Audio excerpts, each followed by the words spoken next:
नमस्कार। राजकीय स्नातकोत्तर महाविद्यालय 12 की ई क्लासेस में आपका स्वागत है। आज हम कवि जगन्नाथ दास रत्नाकर द्वारा रचित उद्धव शतक का अध्ययन करेंगे। जगन्नाथ दास रत्नाकर भक्ति मिश्रित श्रृंगारकालीन परंपराओं के पुरानी परिपाटी के आधुनिक कवि माने जाते हैं। इनके संबंध में कहा जाता है कि रत्नाकर जी ने आधुनिक काल में जन्म लेकर भी रीतिकालीन हृदय पाया है। ये अपने वर्ण्य विषय एवं भावाभिव्यक्ति की दृष्टि से भक्ति और श्रृंगार काल की कड़ी माने जाते हैं। इन्होंने अन्य रीतिकालीन कवियों की भांति अलंकृत एवं चमत्कारपूर्ण शैली को न अपनाकर अपनी काव्य रचना में अपनी भावुकता का ही परिचय दिया है। उद्धव शतक हिंदी साहित्य के भक्ति काल में जब कृष्ण भक्ति का प्रचार प्रसार हुआ तो तब भागवत के आधार पर भ्रमर गीत की नींव पड़ी। इस कारण भक्ति काल, रीति काल और आधुनिक काल में अधिकतर कृष्ण भक्त कवियों ने इस परंपरा का अनुसरण किया। इसी परंपरा में जगन्नाथ दास रत्नाकर ने उद्धव शतक की रचना की। उद्धव शतक के कथानक का मूल स्रोत श्रीमद् भागवत का दशम स्कंद माना जाता है। हिंदी साहित्य में भ्रमर गीत परंपरा का इतिहास लगभग 400 वर्षों का है। इसकी नींव सर्वप्रथम महाकवि सूरदास ने डाली। तत्पश्चात भक्ति काल के अन्य कवियों ने इस परंपरा के प्रसार में अपना योगदान दिया। रीति काल में भी इस परंपरा का अनुसरण अधिक किया गया और इससे संबंधित अनेक काव्य रचे गए। आधुनिक काल में भी इससे संबंधित अनेक रचनाएं रची गईं। भ्रमर गीत परंपरा का अनुसरण करते हुए आधुनिक काल में जगन्नाथ दास रत्नाकर द्वारा उद्धव शतक की रचना की गई। उद्धव शतक यद्यपि आधुनिक काल की रचना है, तथापि इस पर आधुनिक काल का कोई विशेष प्रभाव परिलक्षित नहीं होता है। इसमें श्री कृष्ण और राधा का वही परंपरागत रूप चित्रित है, किंतु इसमें रत्नाकर ने भक्ति काल की पद शैली को छोड़कर रीतिकालीन कवियों की कविता शैली अपनाई है। उद्धव शतक की आत्मा में भक्ति काल बोल रहा है और शरीर रीति काल का है। इस कारण इसमें भावों की अनुभूति भक्तिकालीन शैली की है, परंतु उसको व्यक्त करने के लिए रीति काल की अलंकृत तथा चमत्कारी शैली अपनाई गई है। रत्नाकर ने भ्रमर गीत परंपरा का अनुकरण करते हुए अपने बुद्धि वैभव से उसे नवोन्मेष दिया है।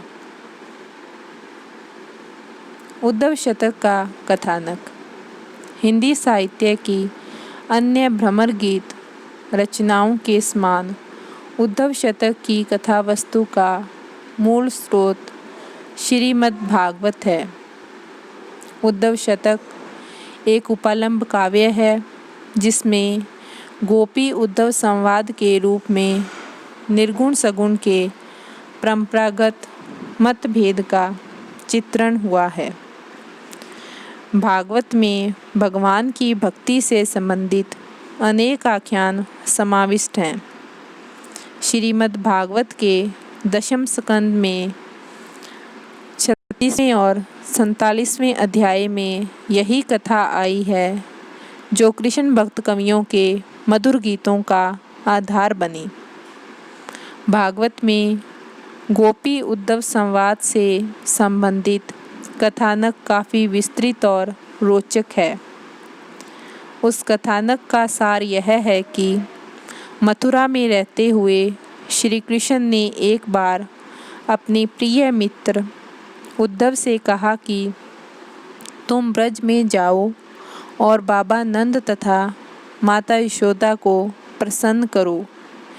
विरह व्याकुल गोपियों को मेरा संदेश सुनाकर वेदना से मुक्त करो। उन्हें मेरे कारण असहाय पीड़ा भोगनी पड़ रही है। श्री कृष्ण के इस प्रकार के वचन सुनकर उद्धव ब्रज में पहुँचे। वहाँ उन्होंने सर्वप्रथम नंदराय और यशोदा से भेंट की तथा उन्हें समझाया कि आपके पुत्र कृष्ण कोई सामान्य प्राणी न होकर पुराण पुरुष और ईश्वर के अवतार हैं। वे आपसे दूर रहकर भी चराचर में व्याप्त होने से सदा आपके पास ही हैं। इसलिए आप उनकी चिंता न करें, वे शीघ्र ही अपने वचनों का पालन करने के लिए यहाँ आएंगे। दूसरे दिन प्रातःकाल गोपियों ने नंद के द्वार पर एक सजीले रथ को खड़ा देखकर सोचा कि अक्रूर फिर किसी कुटिल काम से आया है। परंतु जब उन्होंने उद्धव को देखा और मालूम हुआ कि ये तो कृष्ण के परम मित्र संदेशवाहक हैं, तो गोपियों ने उन्हें नमस्कार किया। इसी क्रम में गोपियों ने उद्धव को उपालंब देते हुए पुरुष की स्थायी प्रवृत्ति की तुलना भौरे से की और बताया कि श्री कृष्ण के कारण हम लोकलाज को छोड़कर इतनी व्यथित हैं, परंतु वे स्वयं निर्दयी बनकर मथुरा में सुख से रह रहे हैं। तब उद्धव ने गोपियों को समझाया तथा पहले तो योग साधना का उपदेश दिया, फिर बाद में स्वयं भी उनकी प्रेमा भक्ति से आविष्ट हो गई। उद्धव ने जब गोपियों से योग साधना का उपदेश दिया और श्री कृष्ण को भूलने की बात की, तो गोपियों ने उनको कई उपालंब दिए, कई तर्क दिए, जिसमें उन्होंने श्री कृष्ण से अपने प्रेम को बताया और बताया कि वे गुणी कृष्ण को छोड़कर किसी निर्गुण ब्रह्मा की भक्ति नहीं कर सकती हैं। उन गोपियों के इस प्रेमा भक्ति को देखकर उद्धव का मन भी निर्गुण से भटककर सगुण की ओर हो गया और वे स्वयं भी उनकी प्रेमा भक्ति में लिप्त हो गए। इस तरह कई मास ब्रज में रहकर उद्धव मथुरा लौटे और उन्होंने वहाँ का सारा समाचार श्री कृष्ण को सुनाया।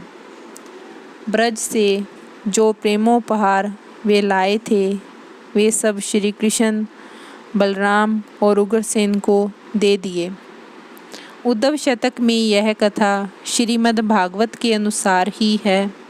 इसमें रत्नाकर ने अपनी तरफ से कुछ परिवर्तन किया है और उद्धव द्वारा नंद यशोदा की अपेक्षा गोपियों को निर्गुण ब्रह्मा का उपदेश देना चित्रित किया है। भ्रमर गीत परंपरा की तरह ही इसमें उद्धव पर गोपियों के आक्षेपों का वर्णन मार्मिक शब्दों में हुआ है। उद्धव शतक में जिन दार्शनिक तत्वों एवं सिद्धांतों की ओर संकेत किया गया है, उनका आधार श्रीमद् भागवत, उपनिषद और वैष्णव दर्शन माना जा सकता है। भागवत भक्ति में भक्ति भाव पर आधारित अनेक आख्यान हैं और उसमें भक्ति के विविध भेदों तथा प्रेमा भक्ति का विशद वर्णन हुआ है। उद्धव शतक में उद्धव ने गोपियों को जो निर्गुण ब्रह्मा का संदेश दिया है वह उपनिषद दर्शन पर आधारित है। मुक्ति या मोक्ष की धारणा भी इसी प्रकार समाविष्ट की गई है। उपनिषदों में ब्रह्मा के सगुण और निर्गुण दोनों रूपों में प्रतिपादन किया गया है। उद्धव शतक में भी निर्गुण ब्रह्मा का उपदेश सुनकर भी गोपियाँ सगुण आराध्य का समर्थन करती हैं। उद्धव शतक में गोपियों के द्वारा श्री कृष्ण के प्रति एकनिष्ठ प्रेमा भक्ति की सशक्त व्यंजना हुई है। इसमें निर्गुण ब्रह्मा से संबंधित उपदेश गोपियों के द्वारा खंडित कर दिए जाते हैं और वे निर्गुण ब्रह्मा से ज़्यादा श्रेष्ठ सगुण को मानती हैं। उद्धव शतक में गोपियों और उद्धव के संवाद बड़ी ही आकर्षक हैं। उद्धव के द्वारा गोपियों को श्री कृष्ण को बुलाकर जो निर्गुण ब्रह्मा का संदेश दिया गया और गोपियों के द्वारा उसका खंडन अति प्रभावपूर्ण भाषा में किया गया। उद्धव और गोपियों के वार्तालाप में ज्ञान योग, प्रेम और भक्ति का तर्कपूर्ण चित्रण हुआ है। उद्धव अद्वैतवाद के समर्थक हैं, लेकिन गोपियाँ अद्वैतवाद के समर्थन का खंडन करती हैं और सगुण भक्ति को ही श्रेष्ठ मानती हैं। उद्धव शतक में गोपियों की श्री कृष्ण के प्रति प्रेमा भक्ति चित्रित की गई है। उद्धव शतक में श्री कृष्ण को लेकर नंद, यशोदा, राधा, गोप गोपियों एवं गोपियों की प्रेम विह्वलता और भक्ति तन्मयता का चित्रण भावुकता के साथ हुआ है। उद्धव शतकों में भावों की मर्मस्पर्शी व्यंजना भी की गई है। उद्धव द्वारा कृष्ण का संदेश लाने पर गोपियों की प्रसन्नता का, उनके अनुभवों का सहज और स्वाभाविक चित्रण हुआ है। गोपियाँ उद्धव से श्री कृष्ण के समाचार में सुनना चाहती थी कि ये श्री कृष्ण का कोई समाचार लेकर आए हैं जिसमें ये कहेंगे कि श्री कृष्ण जल्दी ही वापस आएंगे। लेकिन उद्धव के द्वारा श्री कृष्ण का संदेश न देकर जब निर्गुण ब्रह्मा की भक्ति का संदेश दिया गया तो गोपियाँ अत्यंत दुखी और व्यथित हो गई। उनके मनोभावों का चित्रण उद्धव शतक में मिलता है। ब्रज की गोपियाँ श्री कृष्ण के प्रति पूर्ण रूपेण समर्पित हैं और मथुरा जाते समय श्री कृष्ण को जाते हुए देखते वे अत्यंत दुख और वेदना से भर गई थी। लेकिन उद्धव के आते ही उन्हें प्रसन्नता हुई। फिर उद्धव के द्वारा निर्गुण ब्रह्मा की और निर्गुण भक्ति की बातें सुनकर उनकी वेदना जो पहले से ही श्री कृष्ण के वियोग के कारण थी वो अत्यधिक बढ़ गई और इसलिए उन्होंने उद्धव की इस निर्गुण भक्ति का खंडन किया और गोपियाँ अपने इष्ट देव कृष्ण की उपासिका थी और कृष्ण प्रेम के समक्ष वो किसी और भी मुक्ति या किसी और भक्ति का महत्व नहीं रखती थी। उद्धव शतक में गोपियों की इसी भाव का चित्रण किया गया है। रत्नाकर जी ने उद्धव शतक ब्रज भाषा में लिखा है। इसकी भाषा सरल एवं प्रभावोत्पादक है। गोपियों के मनोभावों को व्यक्त करने में भाषा सशक्त है।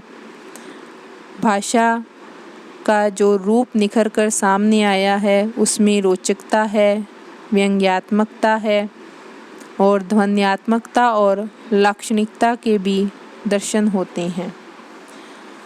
उद्धव शतक में गोपियों के भावों का, निर्गुण भक्ति का और उस पर सगुण भक्ति की श्रेष्ठता का प्रतिपादन हुआ है।